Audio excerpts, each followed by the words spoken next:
Hey everybody, it's Jack and Dan, and today we're going to kill some weeds using salad dressing. Yeah, pretty much, right? Yes. We did a video on this little mulched-in area here a few weeks back, and a lot of people said, oh my goodness, you didn't put anything down before you put your mulch. One of the reasons is we have a lot of trees around here, and we get those seeds that fly, right? Yeah, you get the seeds and they plant. Right, and even if you put something down, they're going to land in your mulch, and they're going to start to grow. And those are called seedlings.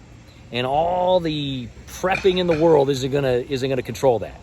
So we don't bother. We basically annihilate the area that we're gonna mulch with like a weed whacker, and we put the mulch down.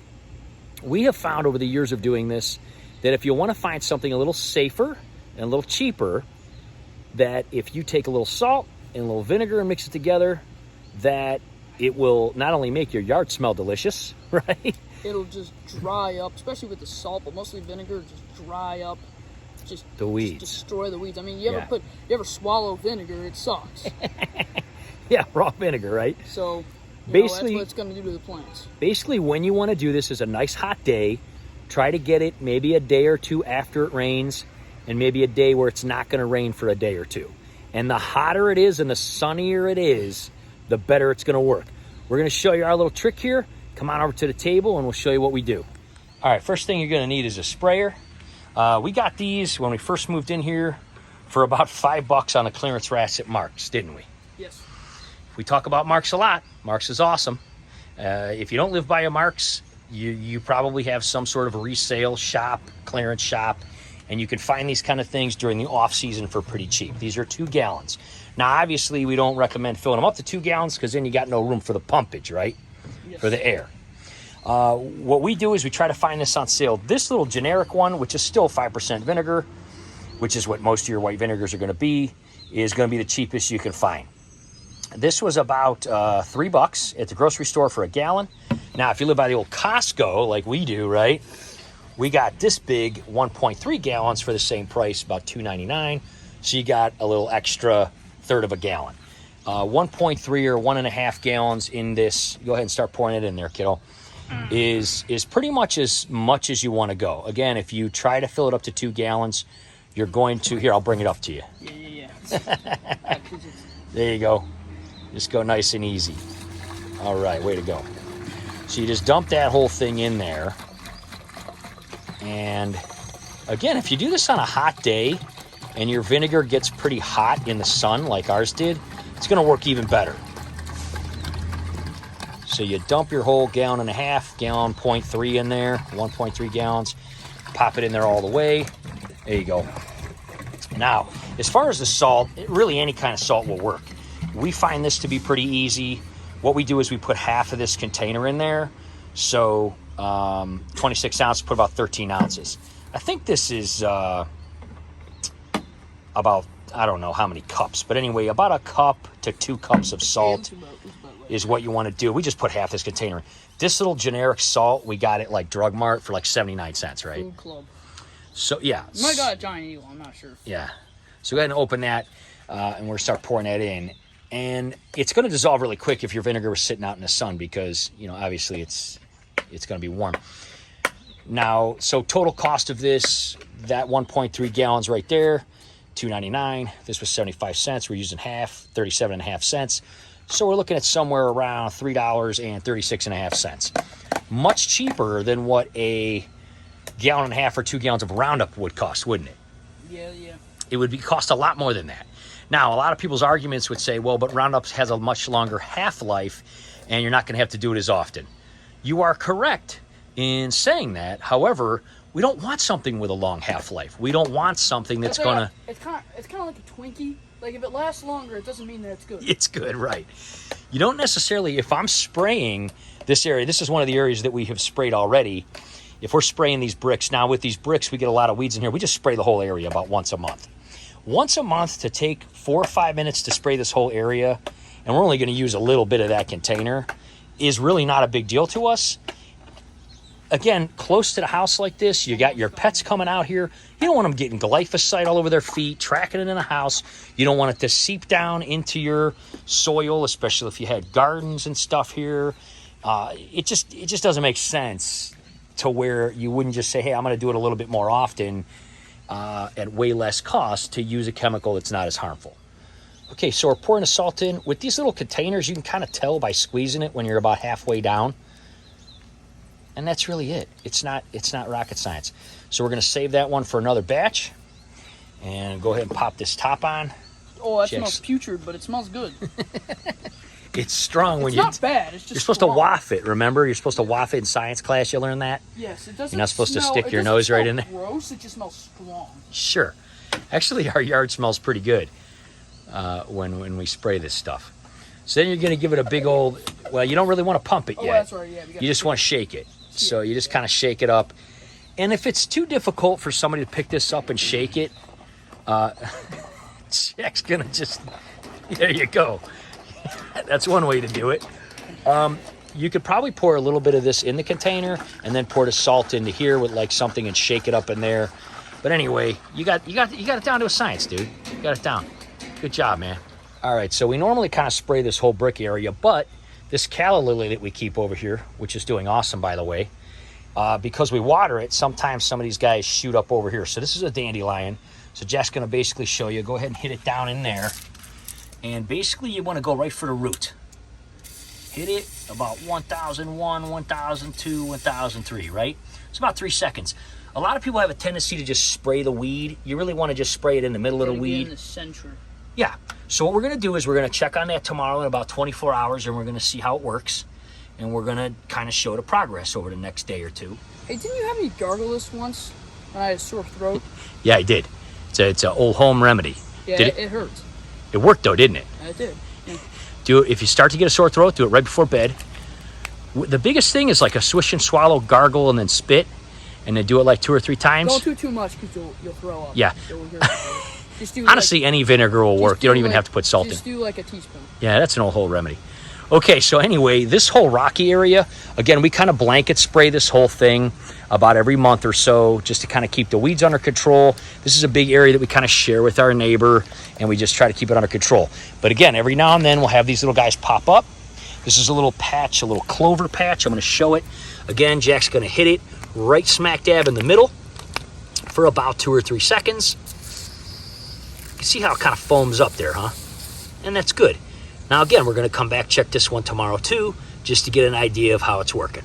Now, again, if you start to see seedlings or you see weeds, you can always just pull them out with your hand or you could chop them off. Seedlings chop off really easy with the weed whacker. But again, when you start to talk about a lot of them or in an area that's just, maybe getting a lot of sun or something, it's just a lot easier to do this. And again, we don't have to do it that often.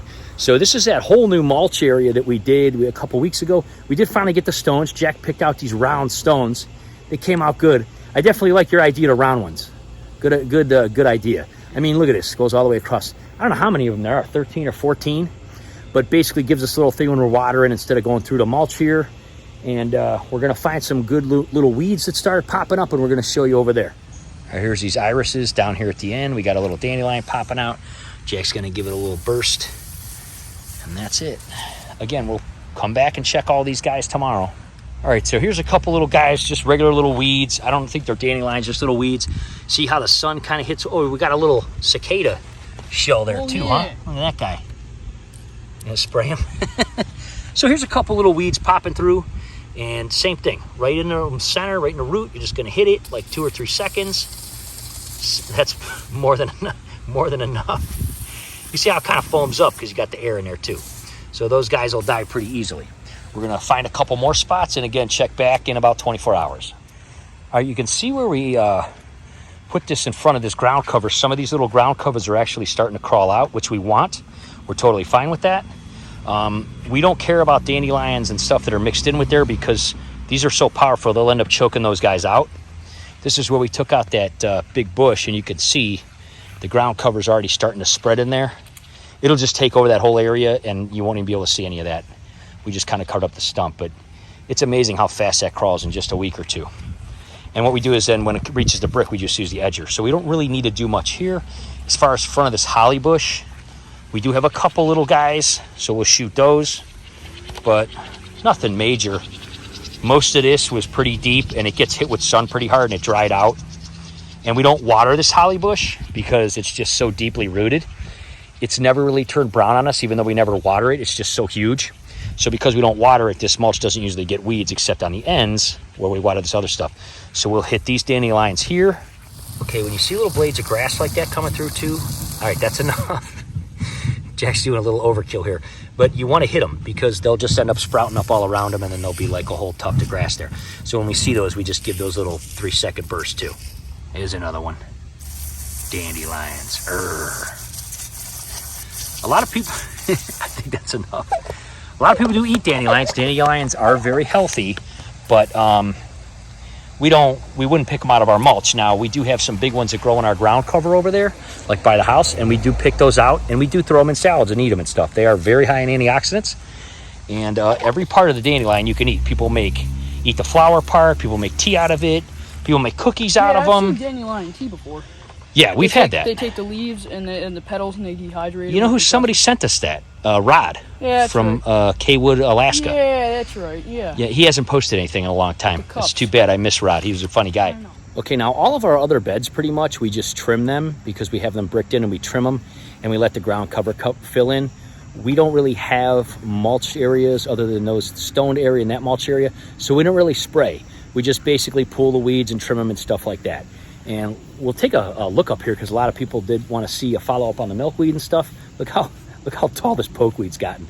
So we're going to come over here and we're going to kind of show you this stuff here. You can see now Jack's about, what are you, 5'9", 5'10" already? Yeah. And look how tall this pokeweed is. It's probably 8-9 feet tall. Some of this milkweed is almost as tall as you down here. So again, we just take our works trimmer and we basically trim right along these bricks. And so we don't really have to deal with any spraying of anything over here. The milkweed is totally gotten all these huge pods already. And we do mail these out if anybody wants some.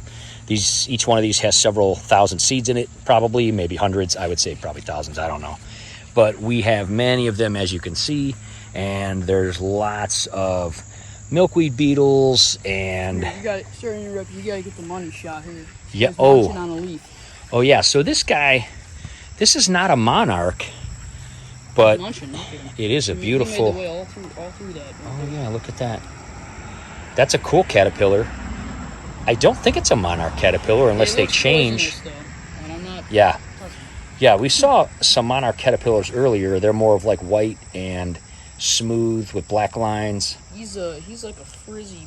Yeah, black and it's white a different dude. Yellow. But a lot of the butterfly caterpillars do eat the milkweed and hang out there. And of course, this one now is infested with aphids. Is it a honeygold aphids? Those are all actually little aphids. They have a symbiotic relationship with the ants. So the ants will protect them. You see the ants coming out. You can see these aphids kind of crawling up and down here. And I read something interesting about this, that just a little bit of info that's pretty neat. These guys actually absorb some of the toxins out of the milkweed, that milky white substance, and hold on to it on their bodies so that predators don't eat them.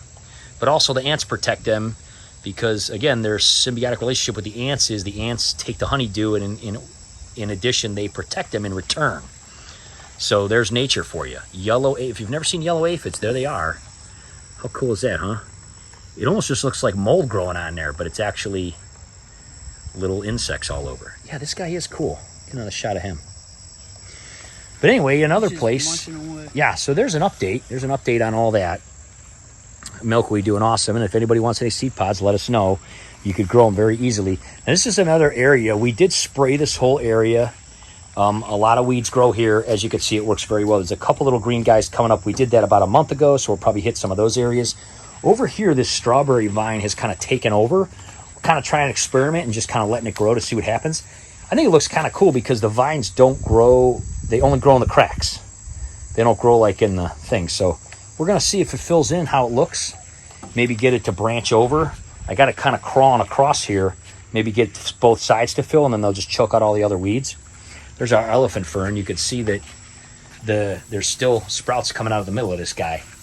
But anyway, he's going to, get some of these guys, but we kind of already sprayed this area. And, yeah, we're just going to let this stuff kind of grow in here and see how it does. All right, this is the north side of the house. It doesn't really get hardly any sun at all where the hostas are. And we do have mulch over here. We never have remulched it once ever because since it doesn't get sun, not much grows except the hostas. Occasionally we do get weeds. We do have some spurge growing in here, so Jeff's going to hit those real quick because they do spread quite quickly. And again, you really want to get them in the center. Yeah. Those guys are pretty resilient, and this does work pretty good on them. Got a little dandelion underneath there too. So those guys are pretty resilient. Again, you could go around and pick all these out if you want. It just seems a lot easier for us to do this. We do get a little clover here and there over here in these hostas, but quite honestly, we just kind of re-rake a lot of this. Mulch. There's some clovers. You'll probably hit these clovers here, dude. Probably hit those guys. These hostas were doing awesome, but when we went to Atlantic City on a little vacation, it rained literally every day. So even though we put the deer retardant stuff on it, you could see they came and ate the flowers. They had these beautiful flowers come out of this one. So that's pretty sad. But yeah, again, when you got rain 5, 6, 7 days in a row and you're not here to reapply, I mean, we do have a person that watches the house for us, feeds the fish and takes care of George and everything. But if you're not here to reapply, and I'm not going to ask the person watching our house, hey, go out in the thunderstorm and reapply some deer stuff. We would do it, right? Yeah. But yeah, so that's a shame. They rarely come over here to this side of the house, but again, if they're hungry enough, these were beautiful, these flowers coming off of here. But these will grow back actually if we put this stuff. All right, so Jack noticed some over here by the fence that we missed when we initially started, so he's hitting those real quick. Again, we're going to come back in about 24 hours to kind of show you guys how well this works.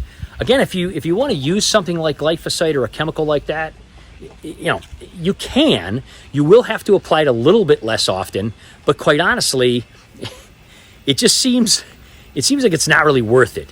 The cost involved, the risks to your health that's involved, and all those kind of things just don't seem like it can justify the 1 or 2 more applications in an entire year that you might have to make with the vinegar. Plus, your yard smells delicious. Doesn't it smell great out here, dude? I feel like I'm craving salt and vinegar chips right now. Yeah, me too. Kettle chips, right? But anyway,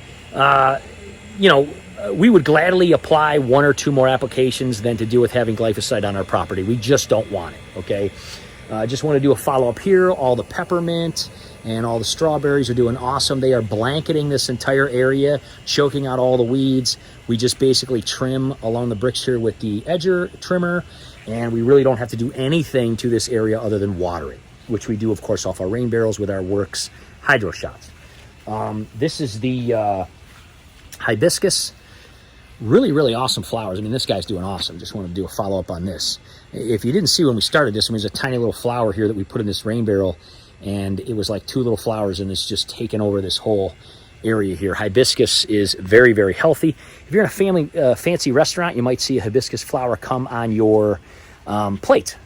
And some people make tea out of it. It's supposed to be one of the healthiest teas, very high in antioxidants, and so you can do that as well. Anyway, this part's doing awesome. We're going to come back in about 24 to 48 hours. We're going to show you the exact same areas that we sprayed, and we're going to show you how much is left in that jug. Would you say that you didn't even use half of it? Not even half, probably. About half. Yeah. So this was just an application that we did in between. The last time that I sprayed was about a month ago, and so yeah, we're looking at about 0.7 gallons, 0.6 gallons that we used will probably be good for another 3-4 weeks, and then use the other half, and so on and so forth. And so, if we get 2 of those big 1.3 gallon jugs and 1 or 2 things of salt, total cost for the entire summer is about $10, even if we have to do 4 or 5 applications. So pretty inexpensive. All right, so we'll be back tomorrow. All right, it's been about 24 hours. It's a super hot day today, isn't it, man? Yep. 95 and sunny. Wanted to follow up real quick, just kind of show you guys some of the areas we sprayed. You can see right along this fence here where Jack got it. I mean, there's really nothing there. Those guys frizzled down and just melted in with the gravel. We're going to do some close-ups here. Let me flip this camera around and we'll show you some better shots.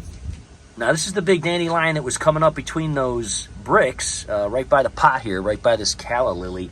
And you can see here it has shriveled up and pretty much died. There's even a couple of leaves that are brown and completely gone there in the middle and the top.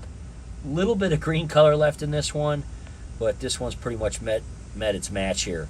We'll probably do another quick follow-up at a 48-hour mark just to kind of see what it looks like after another 24 hours. But as you can see, this works really, really, really well. All right, coming around the shed here. Didn't we hit some clovers over here? Yeah, right there. Let's get a close-up of this guy. Oh, yeah, wow. Look at that guy. Let me move so you can see in the sun. That was a big fluffy clover, and it is pretty much dead. Brown, shriveled up, and dead. Let's go over there to the mulch and see those. All right, walking down the bricks here. This happens quite a bit. We get these flipped bricks. Basically, the deer step on them and flip them. But this area came out awesome. This is where all these guys were. You could barely see these guys. There's nothing left. Total brown action. These guys are in the sun a little more. So I just want to show that. I mean, they're barely noticeable. Almost completely gone. Here's a few more over here. I mean, those guys are nothing left. So yeah, I'll just flip this guy right back. They do this all the time. They come and step on them, and we just flip them back. Yeah, that's really good there. That was really the major areas we're trying to keep them out of, is right along here. Can't remember, but I think Jack hit a couple more in here. As you can see, these guys are all just brown and dead. We did, however, look these guys up. There's 2 of them here today. We did look these guys up. Thought we'd follow up with that too. These are the other, they're called the other milkweed caterpillar, right? Yes. It's called the tussock larva from the tussock moth. So those are cool. They kind of have the same colors as the monarch caterpillar, but they're furry instead of being smooth. Aren't they neat? They ate all of this half. Yeah, they ate this guy here. Starting on that one right there. We did a little short, and we'll have a link in the description about them and these aphids and stuff like that. But anyway, yeah, check those out. Tussock. We've never noticed those really before, did we? We usually just see the monarch caterpillars, but seems to be a lot more of these this year. They're kind of cool. So these guys may actually form cocoons here and become caterpillars. And if they do, we'll kind of follow them along with them in a different video. So anyway, we just want to come out, do a quick follow-up. That was only 24 hours. Actually, I don't even think it's been 24 hours, but like 22 hours. But it's pretty amazing how this stuff works, isn't it? Yeah, it's pretty cool. It just kills it within a matter of about 20 hours. Yeah. What we'll do is we'll do a follow-up at about 48 hours just to kind of show you guys in like 2 days. They'll pretty much all be completely gone at that point. But again, this is something that about every 2 or 3 weeks, we just kind of go around and we just kind of hit it up.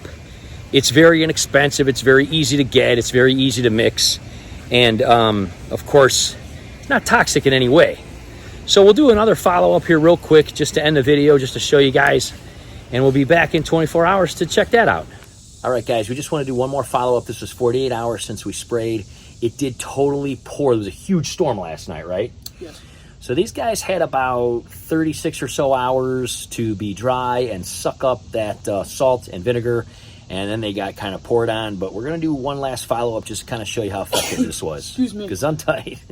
All right, here's the one right in front of the calla lily. As you can see, big dandelion laying flat on the ground and brown and dead. We're going to go over here and check this other one's out. I think it was right through the fence here, if I remember right. Oh, had some sticks fall because of the storm. Grab those sticks, man. Throw them in the fire pit. We always got the sticks falling. Yeah, right over here, there was that little clover one. See if I can even find it now. Oh, yeah, it pretty much just got beat down. There it is right there. It's brown and dead and shriveled up. Again, that's even after a huge rainfall. We're going to go over here and check out some of these guys. All right, coming down along the front here, this is where we sprayed. We had some dandelions coming through here. Yeah, again, totally dead. This is at the 48-hour mark. These guys are completely brown and dead. So that worked awesome. Again, you know, you have that rain come through and you just want to make sure. I mean, it worked before the rain came. So as long as you got a good solid day, kind of before and after, works pretty good. All these guys over here looking good. Again, you can see here, all these guys totally brown and dead. Even a good 12 hours after the rain, and no real issues there. Jack was pointing out this caterpillar, this tussock moth caterpillar is still here, munching away at our milkweed. It's kind of funny because he's eating, and then if we look over the top, You can see his face kind of peering at us. If I can focus it, and hard for me to see with the glare. And he's munching away on that leaf. So yeah, he ate that whole entire leaf since yesterday. This one here, they ate this one yesterday, and then they ate this one today. So we'll keep an eye on these guys anyway. I mean, we know it's not what this video is about, but it's pretty cool. And there's all the aphids and stuff there again. It's going out of focus because there's just so much stuff. There we go. But what we'll do is we will do a follow-up on these guys. If they make cocoons and turn into moths and that, we will kind of do their own little video on it. All right, guys, so we just kind of wanted to do a thorough follow-up with things so people had an understanding. I mean, it's kind of neat how inexpensive this is and how easy it is, isn't it, man? Yeah. I mean, honestly, we just do this every few weeks to once a month or so, depending on the weather, how much rain, how much sun there is, stuff like that. But, you know, ever since Jack was born, I mean, I tried to do things, even before that, but especially after he was born, I was more conscientious of what I was doing around the house. Because, you know, once you have kids and things like that, you start to think about, hey, what are we doing? What are we really spraying around here? Is it safe? Is it safe for the planet, the environment, for us, for the other living things? So we just said, hey, let's be safer. This is something that we've been doing for many, many, many years. We encourage other people to try it. You can see, obviously, that it works very well. And it's not any more expensive or anything. You might have to do 1 or 2 more applications a year. Again, I think that's a pretty small price to pay, don't you? Yeah. I mean, it only takes a few minutes. We can go around here and spray this entire property in like 30 minutes. So, you know, and if you do it more often, it takes less time too, because you don't have as much to do. Anyway, guys, thanks so much for watching. Stay tuned. And we always will have more kind of great stuff like this coming up. We'll see you next time.